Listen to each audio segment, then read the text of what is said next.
Hello, my name is Andrea Gaughan and you're watching my knitting podcast. I use this podcast to come and talk to you once a month about all the knitting projects I've finished, I'm currently working on, and I have planned for the future. And I also have a sewing project I'm going to show off today.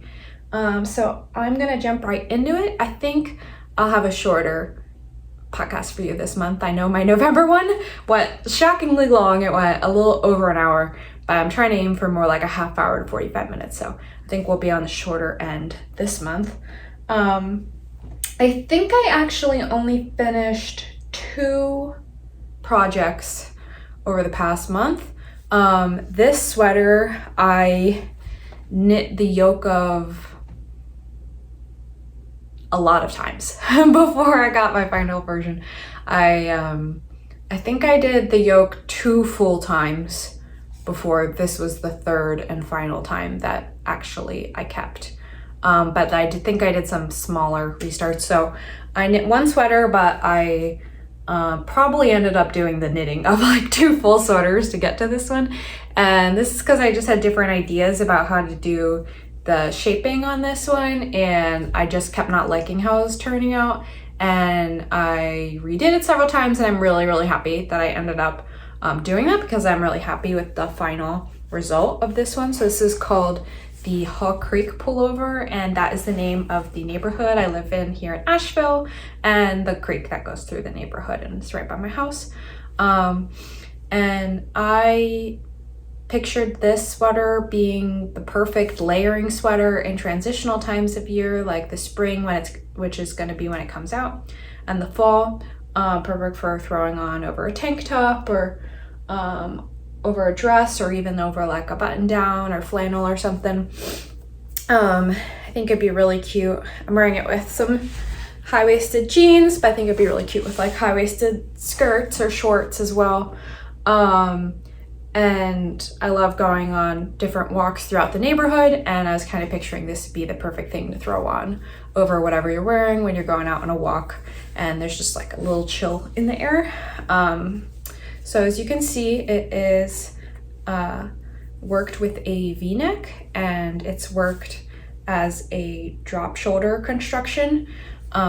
So this one, just like my front porch pullover and also another drop shoulder design I'm working on now, are all modified drop shoulder, which means there's some armhole shaping, but that actually only happens in sizes C and up because the front width is a good match on sizes A and B for just being half of the body stitches, but on the larger sizes, if you had this shoulder width being half of the body stitches, the sleeve where it ends would end up coming lower and lower and lower till it was almost probably at the elbow, or maybe even further than that for some of the bigger sizes. So the larger sizes have some armhole shaping so that you can have plenty of stitches in the body, but not have this sleeve cap come down too far.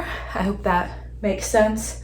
But you don't have to worry about that if you just follow the instructions for your size. Well, knitting one of the patterns, it tells you exactly what to do. So it's not something you have to think about if you're actually working one of those.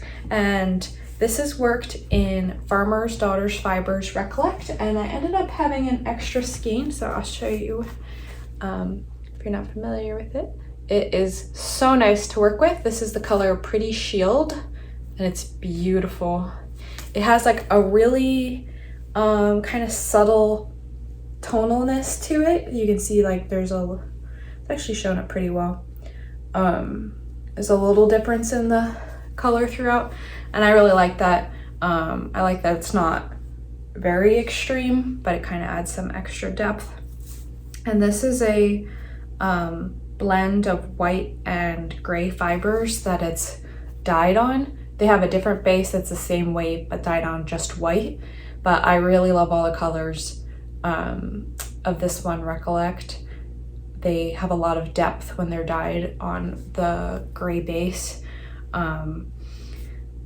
I always find myself really liking things that are dyed on gray base, but if you go to the Farmer's Daughter's Fibers website and then looked at Recollect, and then I think the other one's Reminisce, you can like perfectly see what dyeing on a gray base does to colors. I don't think they have the exact same colors, but you can see the tones are very different, and like almost the feeling of the colors is really different.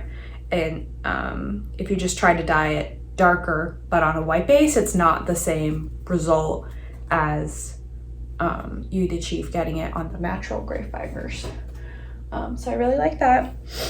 And the stitch pattern used is a garter rib, so it's just garter columns alternated with stockinette, and it gives the really nice texture like rib, but it doesn't do very much of the shrinking in the way a regular rib would. Actually, when I was knitting it, it did want to bunch up quite a bit, but blocking it relaxed it a lot.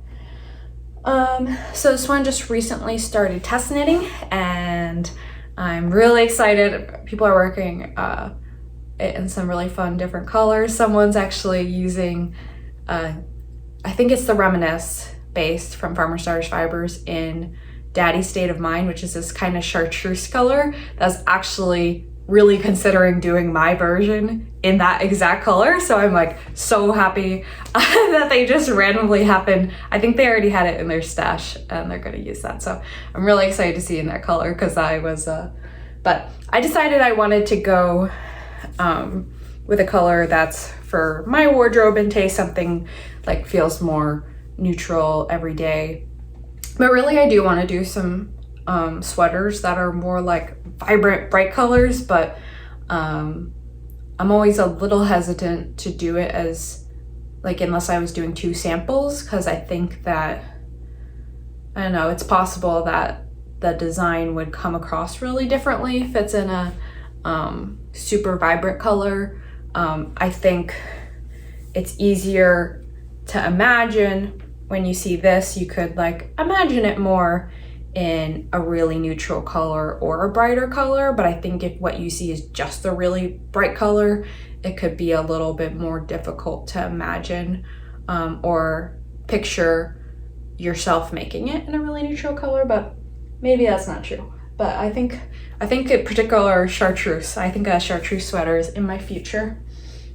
My second finished object from the past month is not with me because my partner is wearing it to work, which he's been wearing it every day since I got it finished, so I'm very happy about that. But this is the little bit I have left over. It's like a purpley red, which is definitely not a color I would normally choose, but he went to the yarn store with me and picked this out, and his favorite color is purple, so it's perfect. And this is Jill Draper's Make Stuff Windham base in the color Brick. And I got this from my local yarn store, which is Black Mountain and yarn shop in Black Mountain, which is right outside Asheville. And this is 100% American grown and spun and hand dyed, and you can see it has a really maybe you could see it has a pretty wide range of different colors in there. It has that very hand dyed look to it. So he's very enthused with this finished beanie. If you want to see pictures of it, go to my Instagram, because this morning I just posted some cute pictures of him. And like I said in that post, this pattern, so I will show you exactly what it looks like. This is the same pattern. It's the Essential Beanie. So I just made him one of these in this yarn. And this is, I made samples in a bunch of different weights. I've talked about this a lot already if you've been watching my podcast. This is my DK weight one, and this has been my most worn. I don't think I would have expected it. This is Tuku Wool DK, and it's definitely the most rustic feeling of the bases I went with, but I actually really love it. It's like plenty soft for a hat, but I love the rusticness. It makes it feel extra nice, and I love how the fit of this one, I mean the fit is pretty much the same on all of them, but just some ended up being like a tiny bit tighter, tiny bit looser, just because nothing's ever going to be exact, but this one's like the exact perfect in between of how I wanted it to be sized. I made all adult smalls for myself, and Jameis has a very big head, so I made him the adult XL. And I know, having made him hats before, it was essential to me to include adult XL, because I know a lot of patterns just go up to large, and what a large circumference head is definitely smaller than his head, and I think a lot of people have quite large heads. I don't know why. It seems like it's normal for hat patterns to not go all the way up to what head size is in a very normal range. And this pattern also has a child size, which I don't normally do child sizes of my patterns, but for a hat it's pretty easy to put that one in there, and a bunch of testers made it for their kids, and that was really cute. And if you're trying to squeeze in some gift knitting before the holidays, you can totally knit one of these up in a weekend, especially if you're doing like a DK, worsted, Aran, or bulky version. There's also instructions for fingering and sport. Of course, those ones take a bit longer. And these are not finished objects from this month, but I am going to show them off real quick because this was just released last week. I talked to you plenty about this, but this is my Funfetti pullover, and I'm really happy with how the release went.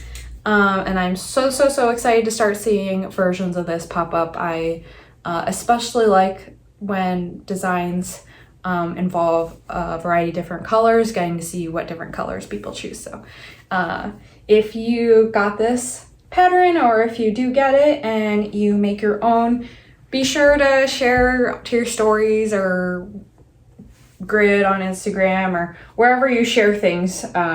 Share it and tag me so I can see it, because I really like getting to see everybody's. I'm thinking about making a basic hat of that pattern. What do you guys think? Would you guys be interested in that?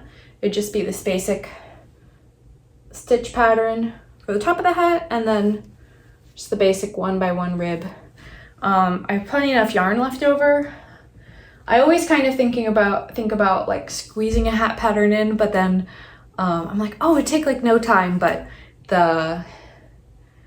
just making sure everything's written up well and everything, it always ends up taking more time than I would expect, like for how basic.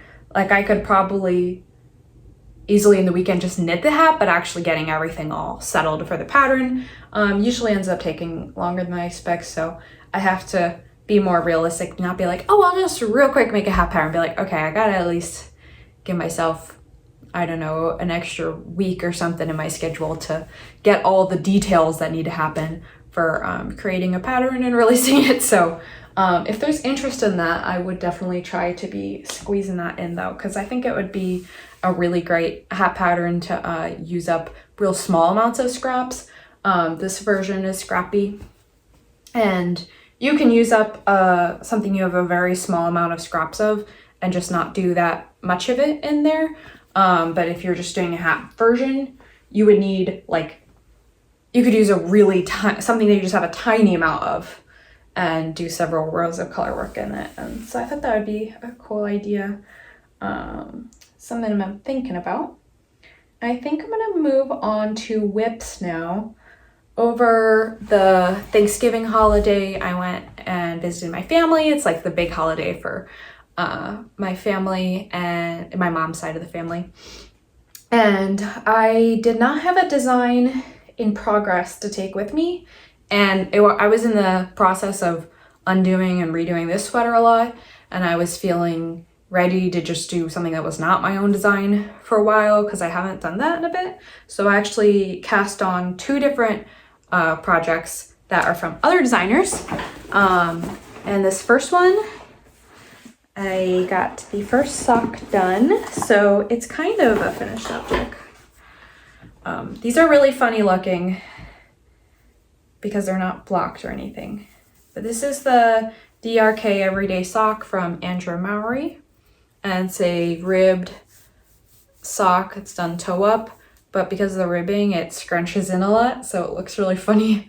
But I've tried it on, it looks perfect. I did my bind off too tightly. It says do it loosely, or if you have problems doing it loosely, do Jenny's super stretchy bind off. And I'm like, I can bind off loosely, no problem. And it was way too tight. So I left a bunch of yarn. So later I can go back and do that special stretchy bind off with this one.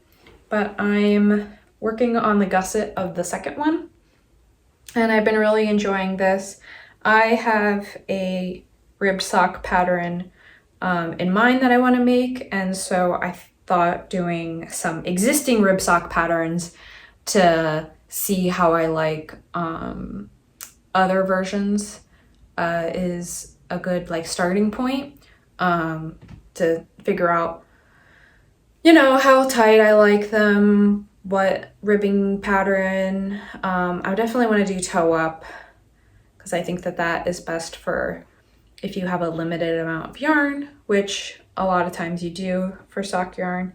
But something that's going to be notably different from the DRK socks, if you've done them, is I'm going to be designing mine to be specifically for all wool yarns or all natural fibers that don't include nylon. So I'm going to have a slip stitch pattern for the entire toe and the entire heel, and that makes them thicker and more durable. And then I think what I'm going to do is include an option to do the whole sole of the foot in the same slip stitch pattern for the extra durability, and kind of recommend it if you want to take the extra time doing that to make sure they're extra durable. And especially being like, in pairs of socks you've had, do you find that the toes or heels is what gets holes, or do you find yourself getting holes in the bottom of the sock? And I'll do like a version each way. And the reason I won't do the slip stitch bottom of the sock on all side as like the only option is because it will take quite a bit longer, I think. And I don't know what type of heel I want to do. So I was kind of considering this one, but I think I just need to look into, I don't know what this one's called. But I want to do something where the entirety of the heel is in the slip stitch pattern. This one, it's like stockinette down here and then back to the ribbing. But I'm going to have it so all this and this back part is all slip stitch pattern. And I just had to see what kind of heel construction I want to do. But I've done a bunch of vanilla socks before, but I hadn't actually knit a pair of ribbed socks. So that's why I started on these ones. And I'm using Sim yarn that I got at Rhinebeck. It's Garthanor's Organic Snowdonia sock, and this color is called Ember, and it's actually like a brown and burgundy color plied together. It's like a 2-ply. I don't know how much you can see that detail. It's really nice. But it's supposed to be it's 100% wool. But I think it's supposed to be breeds that are like a type of wool that is more durable and good for socks. I don't know how these ones will hold up because I didn't, of course, do that whole extra thing I was talking about doing the slip stitch sections for extra reinforcement, but I'll kind of just wear those, see how they wear. I'm not expecting them to last forever because it's all wool without extra considerations taken. Okay, and my second thing I cast on, so those are on my tiny needle interchangeables, and this one is on the first time I've ever used. If you have Chiagu interchangeables, you know that there's like a smaller half and bigger half. I've never used the bigger half the whole time since I've gotten them because I just don't really use do knits that are very chunky or anything. And this is not chunky, but it's worked to a very open gauge. So I actually used the bigger half of my interchangeables. This is a size 10.5, US 10.5, which is 6.5 millimeters. And I think in the past, before I had my interchangeables, I had done some hats on needles this big, but I have not used needles this big in a long time. So this is the Ghost Whisperer top from, oh, it's very crinkled. That's okay. When it's blocked out, that will all come right out. I haven't picked this up for several weeks now, so it's been just crinkled up in the bag. This is the Ghost Whisperer top from Park Williams of Park and Knit. And I finished the body. It's knit bottom up. I finished the body and I'm working on the, I believe this is the front shaping now, so it's gonna be like this. And then stitches are picked up for the sleeves after you finish the front and back. And this is worked in just a lace weight silk mohair. This is Knitting for Olive soft silk mohair in the colorway Dusty Artichoke. And then it's just knit at a really loose gauge to create like a fluffy light sheer fabric. And I'm really excited about this. It'll be, I think, perfect for wearing over like a bralette like this one. But with this one, I knew I'm kind of, with it being winter right now, I'm not gonna wear this right away, but I think maybe in the spring I'd start wearing it. So I kind of just am gonna keep this for when I have some time between designs and I wanna take a break and just work on something else. I'll get back to this one.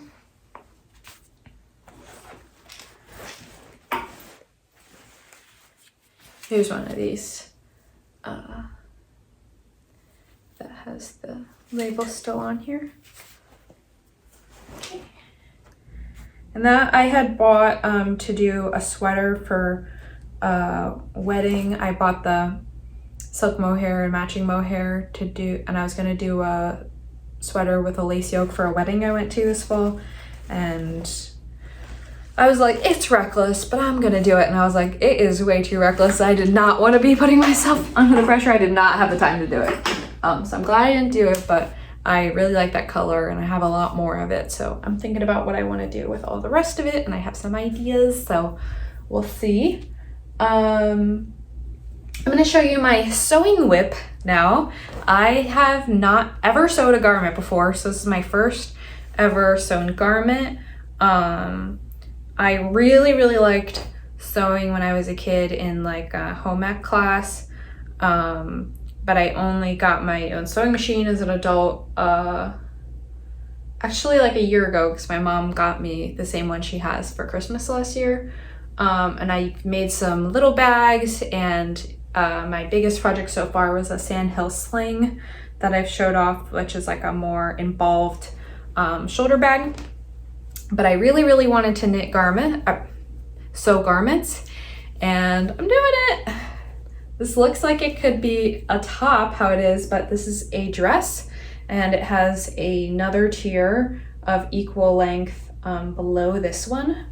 And I had previously washed the fabric and like cut out the pattern pieces, not the fabric, but the paper pieces. And I had that like all ready to go for months and months. And then a couple weekends ago, I took a day and I did all this in a day, which maybe for an experienced sewer would not be a big deal, but I think I did like 8 to 10 hours of sewing. And I haven't picked it back up since. I think I need to learn how to do things in moderation better. I think I really overdid it because it's also supposed to be my weekend day. And I kind of went hard on the sewing. But I got this whole top part done, and then I've put the first tier on. But then what made me end up stopping, I probably would have kept going, is I was so focused on gathering this tier up that I sewed it on there inside out. So this is the I do not know my sewing terminology well enough. But this is the inside and it's on the outside. So I have to remove that tier. But my gathering stitches are held, the gathering is held together with different stitches than what attaches it. So it shouldn't be that big of a deal to undo it and then redo it the right way. And then I think I have the pieces cut out for the bottom tier. All I need to do is gather them and sew them on, and then this will be pretty close to done. And I don't think it'll take a lot less than 10-hour sewing day to finish it. But of course, this is like a summer dress, so again, like the Ghost Whisperer top, I'm not in a huge rush to get it done as soon as possible because it's not really seasonally appropriate to wear right now. This is, the sewing pattern is, oh, I'm gonna mess this up. It's Georgia's Portfolio. Then I think it's just called the GP George dress. Yeah, her name is Georgia, but it's just called the George dress. I'll link it below. So if I'm messing that up, I'll get a corrected version below, but I think it's just called the George dress. And I think this will be really cute layered with this. You can imagine it with all the flowy layers coming out. I think these will be really cute together. So I think maybe for some of my photos, I'll do, when I take my final photos of this, I'll do some with like high-waisted pants, which would be how I would probably most commonly wear this top, but I think it'd be really, really cute layered over this flowy dress. Okay, and then my last whip is something that I have just started. It is my current design that I'm working on. And I just finished up doing all the calculations and getting the numbers ready for the pattern today. Earlier this morning, I have some where I just need to finish like inserting the numbers from my Excel into the pattern. It's pretty much done. And this is another drop shoulder sweater that is going to be coming out in the spring, and it is worked in Candide from Rerum Natura, which is a French yarn company. And this is a blend of 70% wool and 28% recycled cotton. And I really, really like this yarn. It's like, it has a very sweatshirt type feel. I know it's not focusing right. And the cotton kind of gives it like a heathered tweedy look, a tiny, tiny bit. And I really like the soft pastel-y colors it comes in. This seems like perfect for spring. And this is a swatch of the stitch pattern that is going to be in this pullover. It's just rows of drop stitches bordered by garter. It's not focusing super well. Yeah, so it'll be just like a stripe texture, but instead of just being like basic garter stripes, this is like a semi see-through drop stitch row between the garter. And this one is going to be a crew neck, and it has a lot in similar in the construction to the one I'm wearing, but it's not gonna be so oversized in the body. It's gonna be relaxed in the body, but with just 6 inches of ease. And then I'm gonna have more relaxed sleeves and a crew neck, and then I'm not gonna do it cropped, I'm gonna do it full length. And my idea for what the sort of thing I'm envisioning with this sweater is something that you could wear as almost like a cover up if you're going to lake or beach. I know whenever I go to the beach, I usually want to bring something with long sleeves, like as it cools off in the day or after you've gotten out of the water. And I think this blend with the cotton gives it a feel that's really appropriate for that. And then the tiny bit of sheerness in these rows I think will be cute, like if you were wearing it over a bathing suit. But I also want it to be like, it's not going to be so beachy, cover-up-y looking that it wouldn't just be a totally normal everyday sweater. I think it'll just be a very nice textured all the time sweater. But that was kind of the like additional use of it that I've been thinking of. And I'm gonna do all the edges just like with this one in really simple I-cord bind offs and I-cord edging for really minimal finishing, to keep the main thing being the stitch texture that draws your eye. And this is what I have so far. I'm in the middle of a row, so it's extra hard to see it, but all I did is cast on the back neck stitches, and I'm doing increases for the shoulders. In this sweater, the first thing you do is cast on for the back neck, or actually you cast on the whole back, and then you work short row shaping for the shoulders. This one I'm trying something different. You cast on just for the back neck stitches, and then you do increases on either side for the shoulders. So there's no short rows worked at all in the whole sweater. And so you can see where the increases happen, because you're increasing every single row, it creates like a pretty tight edge. But this is going to be the seam where then you pick up, or not seam, but structured area where you then pick up stitches to work the front. So I think it being pretty tight will help give more structure, and that'll be good, but I have to see. Once I actually finish the back, cast on the front, I'll see if it's working out okay, and if not, I'll just switch back to short rows, which would work plenty fine. I thought it might just kind of be easier to do it this way instead, and this does mean the shoulder shaping is going to be bigger on this one, or deeper.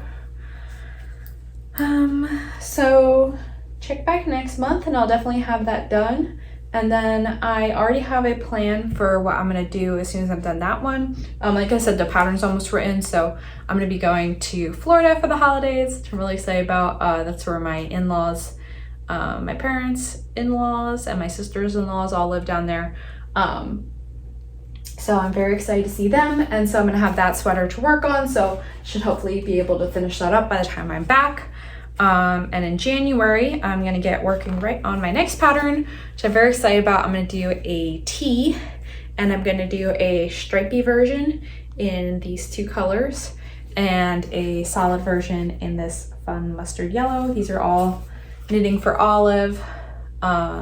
This is the merino, and this is cotton merino. And I watched the Fruity Knitting, I'll link this below. I watched the Fruity Knitting interview with Knitting for the two people behind Knitting for Olive, and they were talking about how they really intentionally developed their bases so that the cotton merino, and silk are all exactly the same weight, so that you can interchange them perfectly in a pattern. And I think I kind of knew that, but I hadn't like fully grasped that. And I was like, that's so cool that, of course you can always sub a pattern with anything, but I really like all three of those yarns. And I think it's really cool if I ever do a pattern in any of those yarns, then I can just easily be sure that you can 100% substitute it with any of the other two. Of course, unless it's something that like doesn't work in silk, but the tee will definitely work in silk. So I'm not going to do a silk version right away, but maybe that's something I'm thinking about getting that later, and then I can show all three yarns work perfectly. And then they're all just fingering weight yarns, so it'll just be a fingering weight tee that you could work with any yarn. But I just thought that was really neat that not only are they all fingering weight, but they're intentionally designed to be the exact same size fingering weight, so they can perfectly interchange in pattern use. I'm really excited, particularly about this one. I like don't have a bright yellow t-shirt at all, but when I like, if you know the little memoji things that you make for texting, the only person I ever use them with is my partner, but my little character, I gave them a bright yellow t-shirt. And I'm like, I feel like I own that. Like, I feel like of all the clothing options, that's the one that's most me. But I have like a yellow sweater, a lot of yellow tank tops, but I don't have a yellow t-shirt. So I'm really excited for that one. And I'm gonna do some differences between the two. So there are different yarns. I'm gonna do this one cropped and this one full length, this one with stripes, this one without. To try to maximize showing all the different things you can do with a basic tee pattern. And that is going to be my first time writing a pattern that has set-in sleeve shaping. And so it's going to be totally seamless, work top down, which is, I know, everybody's or most people's fan favorite things. But the set-in sleeves are worked. You pick up stitches as if you were doing a drop shoulder, but then short row shaping is worked to give some shape to the sleeve. So, and then the front will be worked with a lot more armhole shaping. So it's going to fit a lot more like a fitted tee than something like this that would be more relaxed. And I'm gonna do folded hems for that one. Oh, sun's just running around out there. Yeah, so, but I have a lot of thoughts about exactly what I want to do with that one, but you'll see it when I am working on it. So by the time I am talking to you next in January, I'll definitely have this Candide one done. These are both still unnamed, these work in progress designs, and I should be start well into my tea pattern. So check back next month to see those, and I hope you enjoyed hanging out with me for a minute and seeing what I've been up to. Please let me know, like I said, if you would be interested in that hat pattern. As you can see, I'm already kind of working on patterns for the spring, because for a garment pattern, the test knit, I make pretty long test knits to make sure everyone has plenty of time. So I have to do them pretty far ahead of time, but a hat is something that I could do a quicker test on, and I could still get something out in the winter time, theoretically, if I worked on that now. So let me know. And I hope you all have a great holiday season, no matter what you do or celebrate. And I hope to see you back next month. Bye. Happy knitting.